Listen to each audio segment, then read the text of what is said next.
মহাকাশে ছুটি কাটানোর কথা ভেবেছেন? আজ আমরা জানব ভয়েজার স্টেশন সম্পর্কে, যা বিশ্বের প্রথম মহাকাশ হোটেল। এর উদ্দেশ্য হল মহাকাশ পর্যটনের এক নতুন দিগন্ত উন্মোচন করা। অরবিটাল অ্যাসেম্বলি কর্পোরেশন দ্বারা নির্মিত এই হোটেলটি পৃথিবীর নিম্ন কক্ষপথে ঘুরবে। এটি একটি বিশাল ঘূর্ণায়মান চাকার মতো ডিজাইন করা হয়েছে। এর ঘূর্ণন কৃত্রিম মাধ্যাকর্ষণ তৈরি করবে, যা আপনাকে পৃথিবীতে হাঁটার মতো অনুভূতি দেবে। ভয়েজার স্টেশনে থাকবে বিলাসবহুল রেস্তোরাঁ, সিনেমা, লাইব্রেরি, জিম এবং এমনকি কম মাধ্যাকর্ষণ বাস্কেটবল খেলার সুযোগ।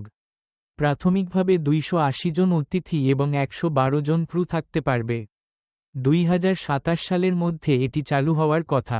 3 দিনের থাকার খরচ $2 থেকে $5 মিলিয়ন হতে পারে। এটি শুধু একটি হোটেল নয়, মহাকাশ পর্যটনের এক বিশাল পদক্ষেপ। আপনি কি মহাকাশে থাকতে চান? মন্তব্যে জানান। আরও তথ্যের জন্য ফ্যাক্টগিরির সাথে থাকুন। লাইক, শেয়ার, সাবস্ক্রাইব করুন।